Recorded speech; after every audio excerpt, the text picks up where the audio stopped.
C'est parti, on quitte Istanbul pour Izmir. Je vous ai demandé sur Instagram quelles étaient vos destinations préférées et Izmir était votre premier choix. Alors, on va aller voir qu'est-ce que ça donne.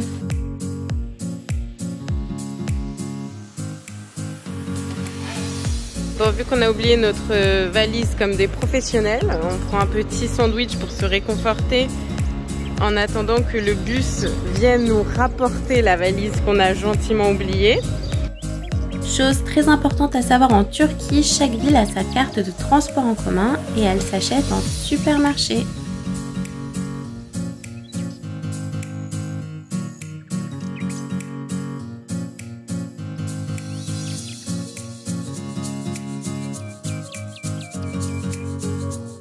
On a récupéré l'enfant qui s'était sauvé, la valise. Et on se met en route pour le centre d'Izmir. On va aller à notre hôtel, déposer nos affaires. Donc on s'est mis en route et il faut savoir que l'autogare n'est pas vraiment très près. Elle est vraiment à l'extrémité de la ville. Du coup on a dû prendre un bus, ensuite on a pris un tramway et ensuite on devra prendre un bateau.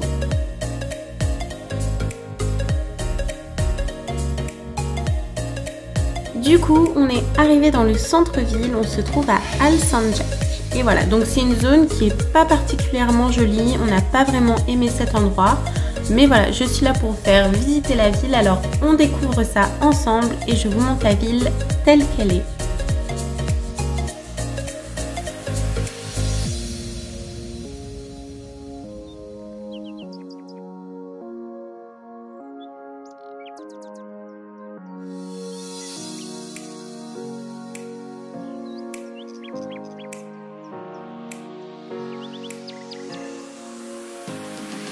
Ensuite, on a commencé à avoir faim, du coup on s'est arrêté manger chez Sauce Queen et franchement les donneurs étaient vraiment pas mal, on s'est vraiment régalé.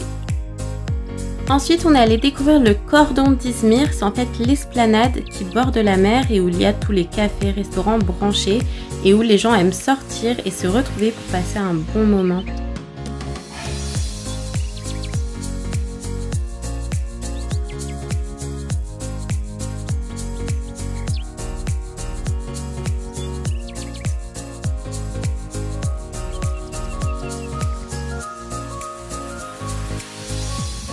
On a ensuite décidé de prendre le bateau pour traverser et rejoindre notre hôtel. Et c'est vrai qu'on était assez déçus parce que l'eau n'était vraiment pas belle. En fait, elle était marron au lieu d'être aussi bleue et belle qu'à Istanbul. Mais c'est quelque chose qu'on a vraiment retrouvé partout et dès le début. Vous vous souvenez du sol du Starbucks? Eh bien en fait, c'était comme ça partout pareil. On s'est alors rendu compte qu'Izmir avait un réel problème de pollution. Et c'est ce que nous ont confirmé les Turcs. Ils nous ont dit que la ville était en fait complètement laissée à l'abandon depuis quelques années, qu'elle n'était plus nettoyée et que c'était de pire en pire.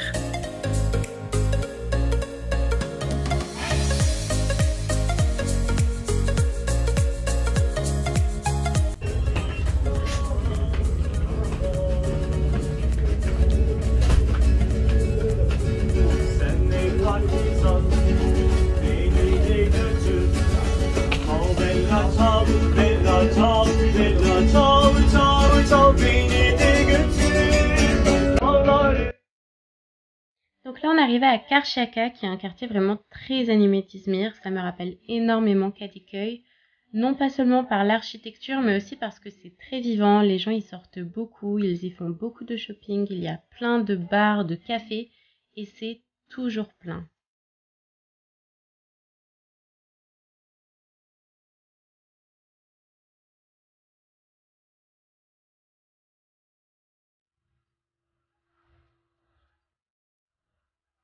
En arrivant sur la fin de journée, on a décidé de rentrer à l'hôtel. Pour être honnête, on n'avait vraiment pas aimé le premier jour Izmir. On avait vraiment eu l'impression que c'était une ville très polluée, très bétonnée. Ça manquait énormément de charme et on était très déçus. Du coup, on s'est dit qu'on verrait le lendemain. Du coup, jour 2 et aujourd'hui, on retourne de l'autre côté sur la rive plus touristique d'Izmir. On va prendre d'abord les transports en commun. D'ailleurs, on adore faire ça lorsqu'on voyage pour vraiment découvrir la ville et le lifestyle des gens. Et donc, on va aller visiter le quartier plus touristique d'Izmir. On va aussi aller manger des gözleme dans une adresse qu'on m'a recommandée. En fait, les gözleme, c'est des crêpes fourrées turques et vous verrez même la préparation.